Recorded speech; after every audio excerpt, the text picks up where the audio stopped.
Bueno, antes de nada vamos a establecer una serie de referencias para orientar las estructuras. Aquí tenemos dorsal, la parte dorsal y la parte ventral, y la parte rostral y la parte caudal. Luego ya lateral y medial. Bueno, en el esqueleto de la cabeza del caballo tenemos el cráneo propiamente dicho y luego tenemos la mandíbula. Ya. El cráneo, propiamente dicho, se divide en neurocráneo, esta parte para acá, y el esplanocráneo, de esta parte para acá. En el neurocráneo tenemos por un lado el occipital, el interparietal, con los parietales a ambos lados, el temporal, los temporales, y el frontal, que es esta parte de aquí. Continuando con los huesos del neurocráneo, en la parte ventral encontramos el hueso hómer, que se continúa por aquí, el presfenoides y el pasiesfenoides. Y aquí podemos ver la parte ventral del occipital. Vamos a ver ahora la otra parte del cráneo, el esplanocráneo, que está compuesto por los siguientes huesos. En primer lugar encontramos el hueso nasal, el hueso premaxilar o hueso incisivo, luego tenemos el hueso lacrimal, por debajo del hueso lacrimal tenemos el hueso cigomático, tenemos también el hueso maxilar, las mandíbulas como ya hemos visto, también se compone de los cornetes nasales y el aparato hioideo. Por último, en la parte ventral encontramos el hueso pterigoides. Una vez vistos los huesos que componen las dos partes del cráneo, pasaremos a ver las suturas que unen los huesos entre sí. En primer lugar tenemos la sutura lamboidea, que une la porción escamosa del occipital con el parietal. En segundo lugar tenemos la coronaria, que une el parietal con el frontal. En tercer lugar tenemos la escamosa, que une el parietal con el temporal. Continuamos con la sutura sagital, que es una sutura dental, lo que quiere decir que tiene bordes con interdigitaciones y que une a los dos parietales.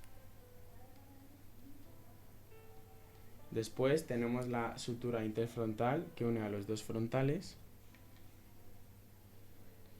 Y la sutura frontonasal, que es una sutura foliada, que quiere decir que tiene placas óseas verticales, que une el frontal con el nasal.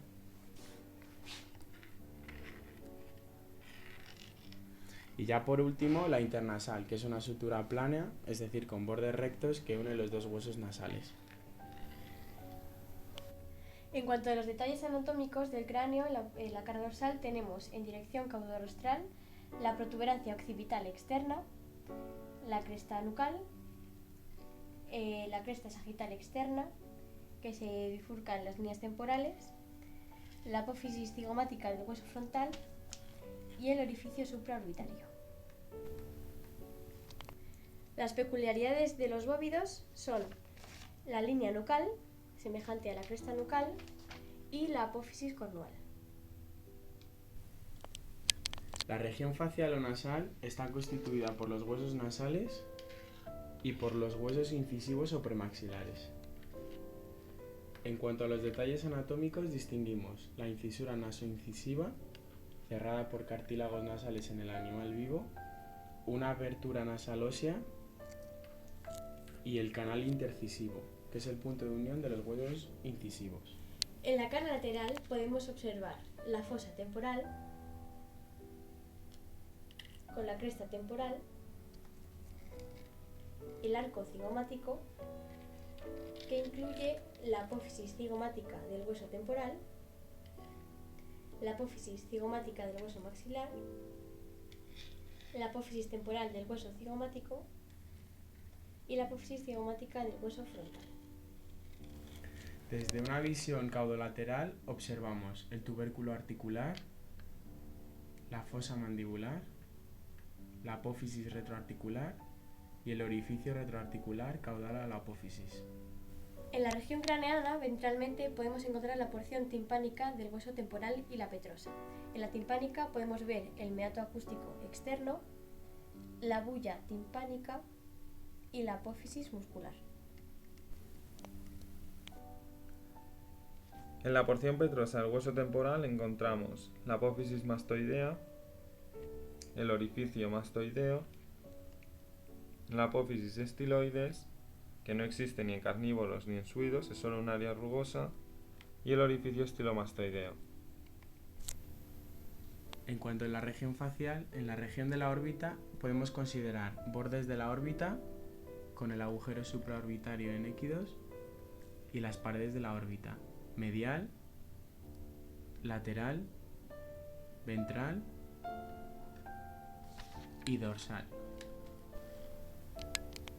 En cuanto a los detalles anatómicos, podemos encontrar la fosa del saco lagrimal, la bulla lagrimal en rumiantes.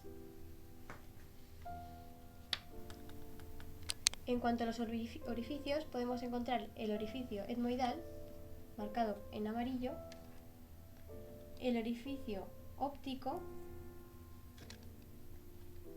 la cisura orbitaria, marcada en negro, el orificio redondo, por donde pasan el gris y el naranja, el agujero alar rostral, el canal alar, el agujero alar caudal y el agujero alar menor. Continuando con la región orbitaria, encontramos la fosa pterigopalatina, en la cual podemos diferenciar el agujero maxilar, el agujero esfenopalatino y finalmente el agujero palatino caudal, que es el situado en la posición más ventral. En la región facial, ósea o cara maxilar, los detalles anatómicos a destacar son la cresta facial, como continuación rostral del arco cigomático, el tubérculo facial, que es el final rostral de la cresta facial en rumiantes, el orificio infraorbitario en la cara lateral del maxilar, la incisura nasoincisiva, el proceso alveolar del hueso maxilar, con los alveolos dentarios y 6 cavidades para alojar a los molares, el diastema, espacio interdentario, y el proceso alveolar del hueso incisivo, con 3 alveolos. Cara caudal o nucal. Los detalles anatómicos a destacar son la protuberancia occipital externa, y en carnívoros existe la cresta occipital externa, que va desde la protuberancia hasta el agujero magno. La cresta nucal, cresta transversa a los lados de la protuberancia occipital externa del hueso occipital y separa la cara dorsal de la cara nucal del cráneo. Cresta temporal, continuación rostral de la cresta nucal.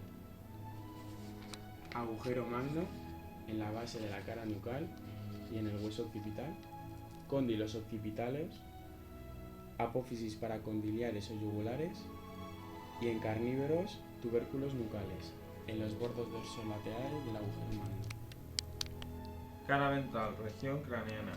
Encontramos las siguientes estructuras anatómicas: agujero magno, cóndilos del occipital, apófisis paracondilares o yugulares, fosa condilar ventral, canal del nervio hipogloso, tubérculo muscular, agujero yugular, fisura petrooccipital, agujero rasgado, que presenta 3 incisuras en su borde rostral, que de medial a lateral son incisura carotidia, incisura oval e incisura espinosa. También encontramos el proceso muscular, la bulla timpánica, el agujero alar caudal y finalmente la apófisis retroarticular. Región coanal. Encontramos los siguientes huesos: hueso gómer, hueso palatino y hueso pterigoides. La región palatina, que está compuesta por la lámina horizontal del hueso palatino, la apófisis palatina del hueso maxilar y la apófisis palatina del hueso incisivo. Los detalles anatómicos que encontramos son la sutura palatina media, la fisura palatina, los agujeros palatinos mayores, los surcos palatinos, los agujeros palatinos menores, que son otras salidas del canal palatino, el canal interincisivo, la apófisis alveolar del maxilar, el borde interalveolar del maxilar o diastema, que es el espacio sin dientes, y la apófisis alveolar del incisivo, el alojamiento de los dientes incisivos.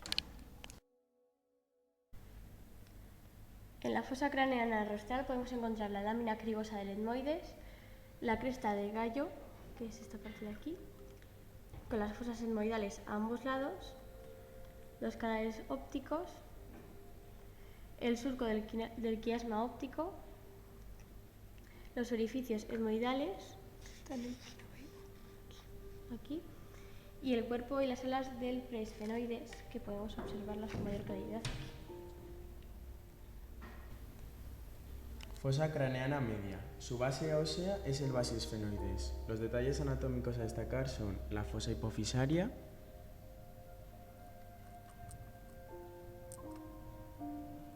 la fosa piriforme, más lateral, que aloja el lóbulo piriforme, la silla turca, que es la parte dorsal del cuerpo del basiosfenoides, y la cisura orbitaria y agujero redondo, por donde pasan los nervios motores del ojo y el nervio maxilar. La fosa craneana caudal, en la que podemos encontrar la impresión pontina y la medular, que son difíciles de ver, y la fisura petrooccipital. Además, podemos encontrar el agujero yugular. El agujero rasgado para el nervio facial, solo en equidos y en suidos, que presenta las incisuras carotidio oval y espinosa para los vasos y nervios, que ya lo vimos anteriormente en la cara ventral, y el agujero carotidio oval y espinoso que se encuentra en el perro sano existido. Paredes laterales. La base ósea de las paredes laterales está constituida por la porción petrosa del temporal. En ella destacamos el meato acústico en relación con el nervio vestíbulo-coclear y que se abre mediante el poro acústico, la fosa cerebelosa situada dorsalmente, que es donde se aloja el cerebelo, la cresta transversa que no se observa pero que se sitúa al fondo del canal acústico y lo divide en dos porciones, una dorsal y otra ventral, y el canal del nervio hipogloso, para el paso del nervio hipogloso. La mandíbula está dividida en cuerpo de la mandíbula y rama de la mandíbula. En cuanto al cuerpo de la mandíbula, distinguimos la porción incisiva, la más rostral, donde se implantan los 6 dientes incisivos y los caninos, y la porción molar, la más caudal y que soporta los molares. En ella podemos describir la cara bucal, lateral y lisa, la cara lingual, el borde ventral y el borde alveolar. Rostralmente, la porción molar presenta el agujero mentoniano, que es el lugar de salida de los vasos y nervios alveolares. En la rama de la mandíbula distinguimos el ángulo de la mandíbula con la tuberosidad del músculo esternomandibular y la apófisis angular en carnívoros y conejos. En la cara lateral, la fosa masetérica para el músculo masetero. En la cara medial, la fosa pterigoidea para el músculo pterigoides y el agujero mandibular. En el ángulo dorsal, la apófisis coronoides, la incisura mandibular y la apófisis condilar. En la apófisis condilar distinguimos la cabeza de la mandíbula, el cuello de la mandíbula y la fobia pterigoidea, fosita rugosa en la cara medial. Vamos a ver ahora el ioides, que consta de las siguientes estructuras. En primer lugar, el tímpano-ioides, pieza fibrocartilaginosa que se une a la apófisis estiloides del temporal, estiloioides, más largo en equidos y rumiantes, epioides, en carnívoros es largo, mientras que en rumiantes es corto y muy pequeño en equidos. En cuarto lugar, ceratoioides, son pares. Encontramos también el basioides, impar, y finalmente el tiroioides, a ambos lados del basioides. En el basioides encontramos la apófisis lingual, dirigida rostralmente hacia la lengua.